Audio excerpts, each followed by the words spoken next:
അസ്സലാമു അലൈക്കും. പരിശുദ്ധമായ റമദാൻ മാസത്തിൽ ഓരോ വിശ്വാസിയും അറിഞ്ഞിരിക്കേണ്ട ചില സുന്നത്തുകളുണ്ട്. അതിസൂക്ഷ്മമായ തത്വങ്ങൾ പിന്തുടർന്ന് ഒരു സുന്നത്തിനെയെങ്കിലും നാം ഹയാത്താക്കിയാൽ അതുകൊണ്ട് വലിയ കൂലിയുണ്ട് എന്ന് ബഹുമാനപ്പെട്ട മുഹമ്മദ് നബി സല്ലല്ലാഹു അലൈഹി വസല്ലം പറഞ്ഞു. നിങ്ങളെല്ലാവരും അത്താഴം കഴിക്കണം. അത്താഴം കഴിക്കുന്നതിൽ വലിയ ബറക്കത്തുണ്ടെന്ന് മുത്തുനബി. നിങ്ങൾ അത്താഴം കഴിച്ചിട്ട് പകലുള്ള നോമ്പിന് കരുത്തരാവുക.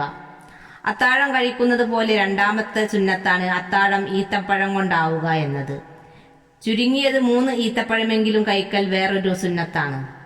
ഒരുപാട് നേരത്തെ നാം അത്താഴം കഴിക്കരുത്. ബാങ്ക് കൊടുക്കാൻ 20 മിനിറ്റ് മുമ്പായിട്ടാണ് അത്താഴം കഴിക്കേണ്ടത്.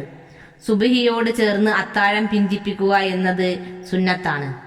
ഇനി ശ്രദ്ധിക്കേണ്ട മറ്റൊരു സുന്നത്ത്, നമ്മൾ വലിയ അശുദ്ധിക്കാരായാൽ സുബഹി ബാങ്കിന്റെ മുമ്പ് തന്നെ കുളിക്കുക എന്നതാണ് സുന്നത്ത്. സുബഹി ബാങ്ക് കൊടുക്കുമ്പോൾ നമുക്ക് അശുദ്ധിയുണ്ടെങ്കിൽ അത് നോമ്പിനെ ബാധിക്കില്ല. ശുദ്ധി എന്നുള്ളത് നിസ്കാരത്തിൽ നിർബന്ധമാണ്, നോമ്പിന് നിർബന്ധമില്ല.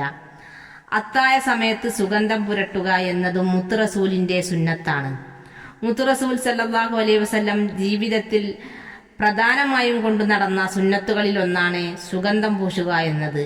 മലക്കുകൾക്ക് ഇഷ്ടപ്പെട്ട കാര്യമാണ്, അതുകൊണ്ട് അത് നാം ചെയ്യുക.